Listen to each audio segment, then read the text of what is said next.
कैसे हैं आप सभी लोग। आज के इस नए ब्लॉग में आप सभी लोगों का स्वागत है। मैं गोरखपुर की शशि आज एक और नए ब्लॉग के साथ फिर से हाजिर हो जी। हाँ, मॉर्निंग का टाइम हो रहा है, 8 बजे का टाइम है। बच्चे दोनों स्कूल चले गए हैं, पतिदेव ड्यूटी चले गए हैं। उसके बाद का जो काम होता है वो सब कुछ आज के इस ब्लॉग में आप लोगों को देखने को मिलेगा।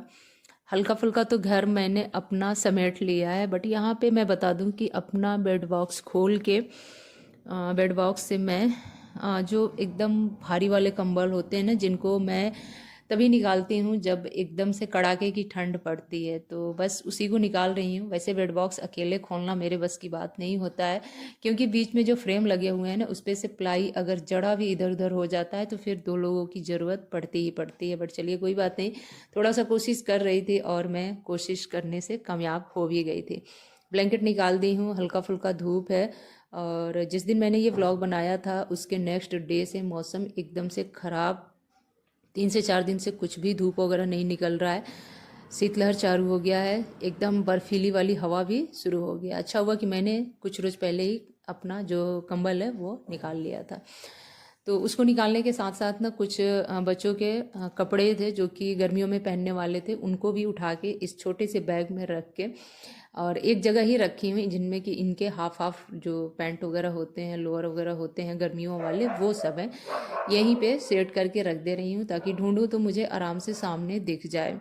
कभी कभी क्या होता है, कोई चीज़ मैं रख के भूल जाती हूँ और फिर पूरा सीज़न निकल जाता है, चाहे वो विंटर हो समर हो, और लास्ट में जाके मिलता है तो फिर बड़ा तकलीफ होता है कि काश पहले मिल गया होता तो मैं पहन भी ली होती। तो वही सारी चीज़ें हैं। गद्दे एक बार इधर का उधर कर दो ना तो फिर दोबारा इनको बैठाना भी बड़ा मुश्किल हो जाता है। तो चलिए ये काम मेरा हो गया। आप सब लोग कैसे हैं बताना ज़रूर।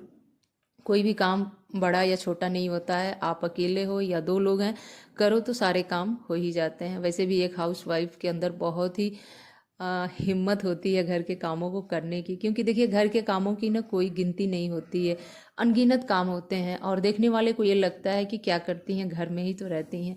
लेकिन हाँ, छोटे बड़े काम बहुत सारे संभालने होते हैं हम जैसे हाउस वाइफ को। तो 2 चेयर लगा के यहाँ पे ला के बाहर फैला दी हूँ, और हरी मिर्च का अचार डाली थी ना, उसको भी लाके यहाँ पे धूप दिखा दे रही हूँ हल्का फुल्का। थोड़ी देर बाद में इसको उठा लूँगी, क्योंकि धूप चला जाता है ना तो फिर इस तरह से खुले में रखना अच्छा नहीं लगता है। फिर अपना हाथ पैर थोड़ा बहुत सेका, मतलब धूप में ही 10 मिनट खड़ी हो गई थी। और चलिए अब मैं चलती हूँ नहाने। घर मेरा अंदर से लेके बाहर तक एकदम से नीट एंड क्लीन है। इसी तरह से घर मुझे अच्छा भी लगता है कि घर साफ सुथरा और व्यवस्थित हो।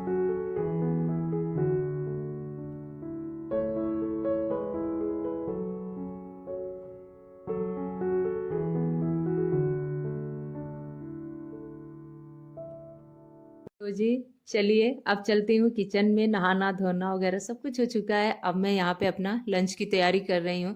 तो लंच में आज बनाने वाली हूँ हरे मटर का निमोना, और इस सीज़न का पहला निमोना मैं बनाने जा रही हूँ।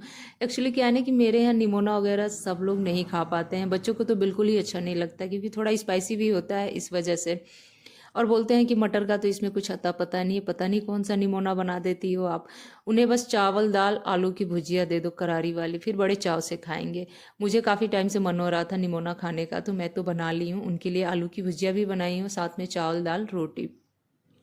तो हमारे यहाँ दोपहर के लंच में ना चावल दाल सबको चाहिए ही चाहिए।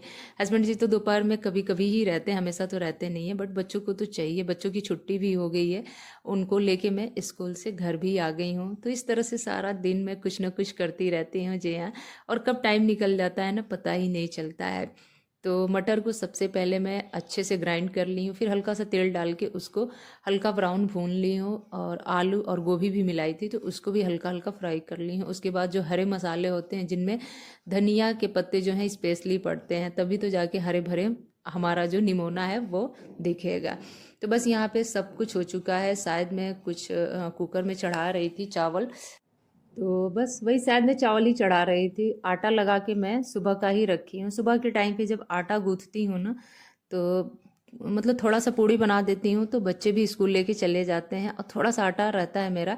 तो दोपहर के टाइम पे अपने लिए गरम गरम रोटी सेकती हूँ, क्योंकि खाने के टाइम पे ना मुझे खाने वगैरह ना थोड़े से गरम चाहिए, ठंडियों के मौसम में स्पेशली।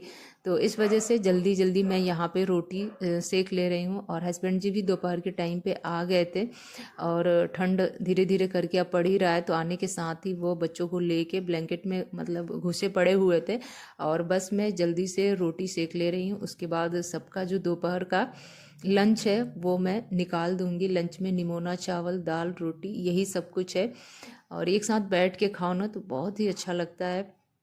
सब लोग कभी कभी दोपहर के टाइम पे इस तरह से इकट्ठे हो जाते हैं ना तो अच्छा लगता है, क्योंकि हस्बैंड जी की ड्यूटी ऐसी है ना कि दोपहर में शायद ही उनको टाइम मिलता है। और अभी अभी वो आ गए हैं, मतलब अब दोबारा से उनको ड्यूटी नहीं जाना है। तो यहाँ पे दोनों लोगों की मस्ती चल रही है और मैं किचन में अपना काम कर रही हूँ, यानी कि लंच की तैयारी, और साथ के साथ लंच भी मतलब निकाल दे रही हूँ। और कोशिश करूँगी फ्रेंड्स ना कि मैं जल्दी जल्दी वीडियो एडिट करके इस वाले व्लॉग पे ना आप लोगों के साथ मैं शेयर किया करूँगी, क्योंकि ना टाइम नहीं मिल पाता है मुझे। कभी कोशिश करती हूँ और कभी ना अच्छे व्यूज़ नहीं आते हैं ना तो मन बड़ा सा उदास हो जाता है, फिर अंदर से ना हिम्मत नहीं होता है कि कोई नया व्लॉग मैं एडिट करूँ और शेयर करूँ, क्योंकि आप लोगों का सपोर्ट ना बहुत ज़्यादा मायने रखता है। दूसरी बात कि आजकल यूट्यूब पे इतने लोग ब्लॉगिंग करना शुरू कर दिए हैं, जिनमें से बता दूं कि 45% लोग ना डेली लाइफ का अपना व्लॉग शेयर करते हैं, जिसके वजह से ना हमारा जो डेली का रूटीन है ना अब बहुत ज़्यादा लोग नहीं पसंद करते हैं, देखते ही नहीं हैं। तो इस वजह से ना बहुत ज़्यादा मन नहीं होता है, लेकिन अब कभी कभी कोशिश करूँगी कि इस तरह से मैं अपना व्लॉग शेयर किया करूँ। तो दोपहर के लंच के बाद से मैं अपना कोई भी वीडियो नहीं शूट की थी। अब आप लोगों से नेक्स्ट डे दूसरे दिन मैं मिल रही हूँ। छत पे धूप हल्का हल्का दिखाई दे रहा था, नीचे तो वो भी धूप नहीं पता चल रहा था। छत ना मेरा काफ़ी बड़ा है, लेकिन बहुत ही कम मैं छत पे आती हूँ। जब कपड़े वगैरह फैलाना होता है या फिर कुछ और छोटा मोटा काम हो तभी, जैसे कि कभी ना फूल वगैरह लेना होता है तो छत पे ना बहुत सारे फूल लगे हुए हैं, तरह तरह के मतलब सब्जियां भी लगे हुए हैं, फ्रूट भी लगे हुए हैं, जिनमें कि अनार है और नींबू है। इस तरह से सब्जियों में बैगन है, भिंडी है, हरी मिर्च है। फूल तो खैर बहुत ज़्यादा हैं, जो भी आप लोगों को हरे हरे ग्रो बैग देख रहे हैं ना, इनमें सब में लगे हुए हैं। तो छत पे रस्सी नहीं था, क्योंकि छत पे मतलब जो हमारी आंटी जी हैं कम ही कपड़ा वगैरह डालती हैं, तो बस रस्सी यहाँ पे जल्दी से मैं लगा ले रही हूँ। और कितने लोग इस छत को देख के खुश हुए हैं आप लोग बताइएगा, क्योंकि व्लॉग में बहुत कम ही मैं छत का व्यू वगैरह शेयर करती हूँ। तो वॉशिंग मशीन में बेडशीट वगैरह गर्म वाले धोई थी, तो वही सब लेके आई हूँ छत पे फैलाने के लिए, ताकि जल्दी से धूप से सूख जाएगा। नहीं तो फिर इधर उधर नीचे फैलाव सूखता भी नहीं है और 1 से 2 दिन का टाइम भी लग जाता है।